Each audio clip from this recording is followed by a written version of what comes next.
Hello and welcome to Building Geek Cred, brought to you by the Werewolf and Borg.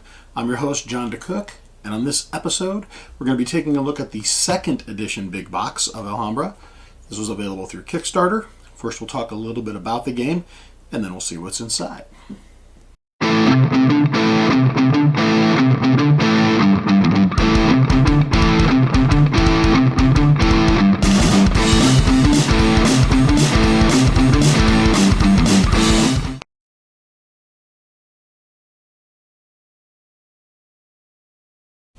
So Alhambra is named after, and it takes inspiration from, the Spanish city of the same name. The city was built over a period of time, and workmen would come from all over the world to compete with each other to attempt to build the most beautiful addition to the city that they could.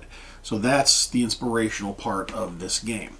Since there were workers from all over the world, there are actually 4 different currencies that you have to spend to purchase buildings in this game. So on your turn, you have a choice of 3 actions, and only 3 actions. You may pick up currency.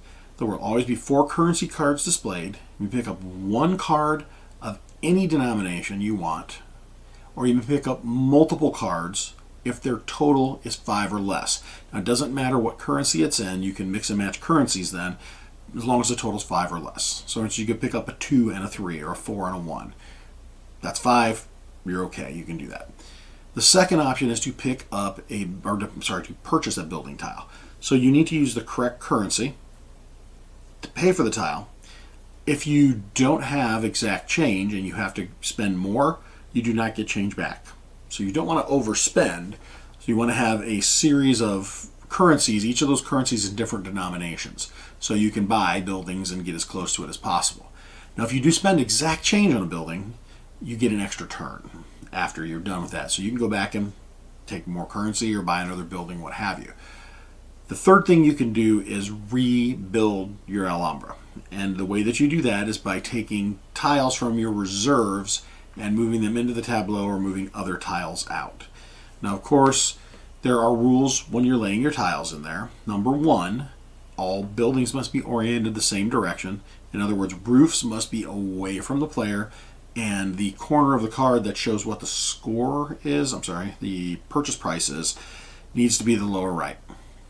Number 2, they have to line up edge to edge. There's no corner to corner here. They have to go edge to edge. Number 3, the edges that touch have to either both have walls or both not have walls. You can't do a wall against a non-wall. Number 4, you may not leave a hole in the middle of your field, so you can't build completely around and leave a hole in there. Number 5, every tile must be able to be walked to from your starting tile. So for instance, if you had a chain of tiles and you had a wall here and there was no tile above or below, you can't walk through that wall. It's an illegal play. So you need to build with slowly and cautiously and make sure you take some care and some strategy in what you're doing. The other important thing to note is when you score, and scoring only occurs 3 times during the course of the game, twice at random when a scoring card is drawn from the currency deck, and then once at the end of the game. Every player always scores points for their longest contiguous outside wall. Inside walls that are back to back, do not count. It has to be an outside wall. So you want to always keep a rather lengthy outside wall going, as long as you possibly can. On the first score, only the person with the largest quantity of each of the 6 buildings scores, and there's different point values depending on the type of building. When you go to the second scoring, the people with the most and the second most of each type of building get points. And then finally, when you go to the final score, the top 3 people each score points. Now, obviously, the first place person scores more than the second place, scores more than the third place, but you still get something. So you want to try to build so you can score some points based on building type as well. And there may not be choices, obviously, it just depends on what comes up, but that's the main gist of the game. So you either pick currency, pick a tile, or rearrange your city. And when you lay tiles, roof's always up, walls touch walls, non-walls touch non-walls. They have to be edge to edge, no holes in the middle of your board that are surrounded by tiles, and you have to be able to walk everywhere, so no walls that cut a single tile off from all the other tiles that touch it. Pretty straightforward. But we're going to take a look at what is actually inside of this and what makes it a big box. So taking a look at this, this is of course the Kickstarter edition, and it came not only with the big box, but with the designer's edition as well. And so taking a look at the back of this box, it tells you exactly what's inside. So you have the core game in here, obviously, 26 individual expansions, as well as a tile dispensing tower, which you can see there in artwork on the back. It's a cardboard tower, so it's not terribly sturdy, but it'll last and it seems to do a good job. The nice thing about that is since you've got a stack of 54 tiles to begin the game, they're not going to fall over if you put them inside of the tile tower. So main game, 26 expansions. Now in case that's not quite enough for you, what the designer's edition did is adds 10 more expansions in there. And most of these expansions are by fairly famous designers in the game world. So the guy who did the main game is Dirk Henn. He's got an expansion in here. Klaus Jurgis Reed has one in here, Mike Elliott. And so if you're familiar with game designers, you may recognize some of these names. Now additionally, this is nice. They picked 3 super fans of the game who designed their own editions, put them all in one package and called the fan modules. So you've got that available in here as well. And again, the back of the box gives you a pretty good breakdown of everything that's in there. So you can see 10 different. Down here you've got those fan made, so you see the 3 smaller expansions all fall into one. But between the two, then you've got the core game. You have 36 separate expansions you can mix or match as you please. The other additional things that came with the Kickstarter version, they have a separate tile tower. This is actually acrylic, and so it's a little bit sturdier. It's very, very colorful. It feels very sturdy. Let me take a closer look at that here real quickly before we get to the contents of the boxes. So as you can see, very nice, very evocative art on the front of it. It's got those nice yellow bricks. You've got some colorful doorways, and same thing on these are the sides of the tower. So you've got these nice bright yellow and bright pink bricks. You can see that bottom slot here is slanted, so the floor that the tiles sit on is going to lean back against the back of the tower. That's why they're not going to fall out. So when you put this thing together, you've got a nice place to draw your tiles from. Additionally, they sent a set of 6 individual starting tiles, so you actually have a 3-dimensional start tile. Now these are wooden with a fountain indicator on top of them. Unfortunately, 2 of mine came apart in transit. A little bit of wood glue should make those as good as new, but it's just a little disappointing that for a brand new game I've got to do a little repair work to get it done. But that's okay. Probably more in transit than anything else. So next thing we're going to do, we'll take a look at what's actually inside of both of these boxes.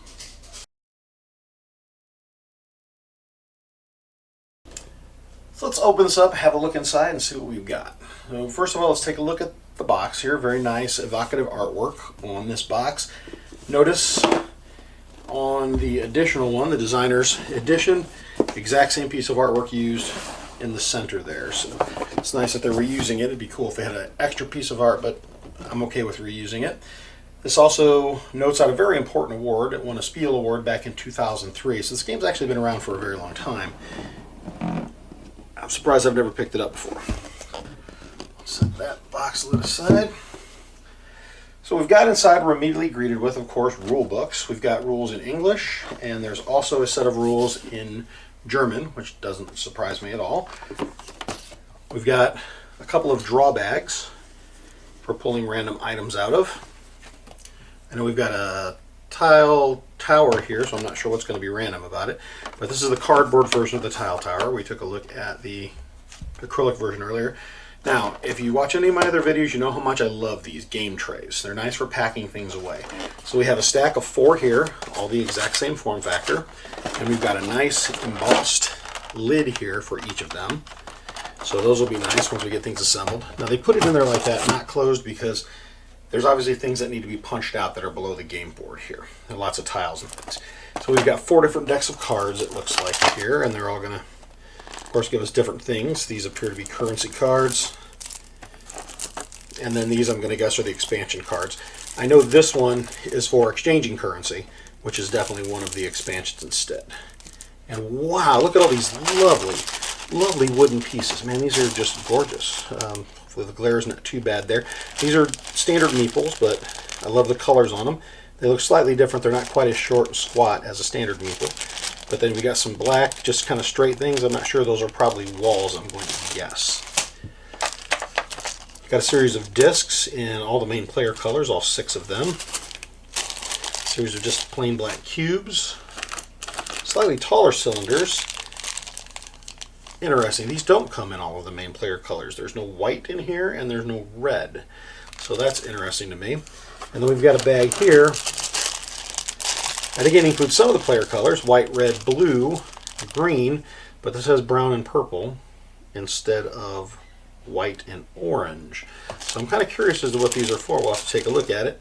And finally, oh wow, look at those. That's an interesting, looks like the top of a temple.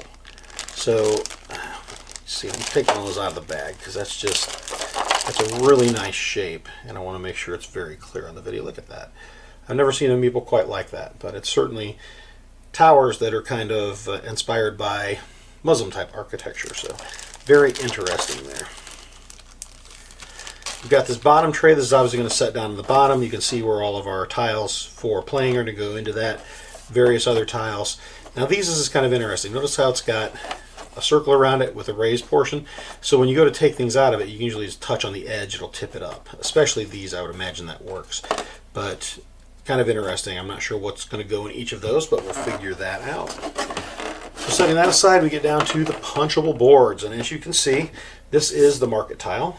You'll have currencies laid out here and the tiles that you can purchase. Additionally, you've got a scoreboard for each person. So it shows you on the first round, what do you score, second round, third round. And then this is the gap in there to build your reserve tile area. Now with up to 6 players, I imagine we're going to have 2 of those in here. And I don't want to damage the box, so I'm going to do this to get all of these out of here.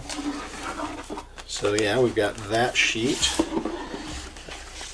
Oh, there's some on the back. And it's, wow, that's coming apart pretty easily. So I didn't notice this actually folds under. That's kind of interesting. So set that aside real quickly. Oh, so there's some of the tiles. So these are your starting tiles up here that look like the fountains, and then there's some of the buildings. The walls are very clearly marked, no mistaking that. The cost of each of the building down at the bottom there. So very nice.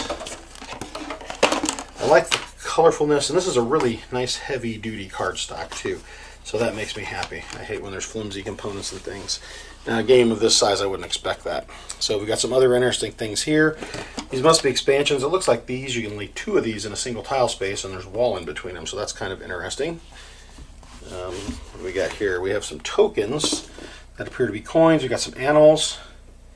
These are unusual. I'm not sure exactly what that's going to represent. That almost looks like a room inside of a house. And then these look like things where you can just figure out, so you can keep track of what the tokens actually mean.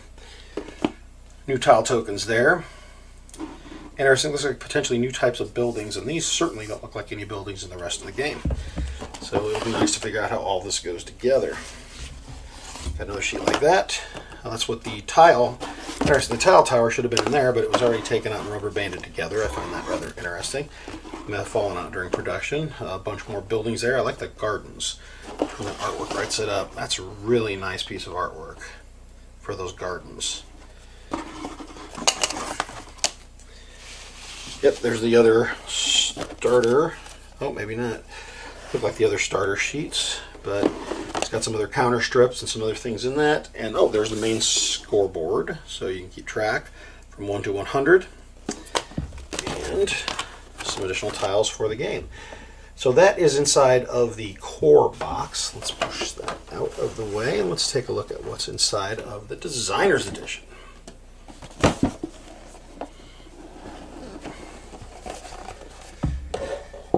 Okay, look, we got a set of wooden dice. I love wooden dice. They've got a nice feel to them. They come in a variety of colors. Looks like there's 3 of each, black, white, and blue, and only 1 red. Again, rule book in English and rule book in German, just as we would expect. And then a series of tiles. Now, one thing I do want to point out here that I think this is really very nice. They put the thought into this.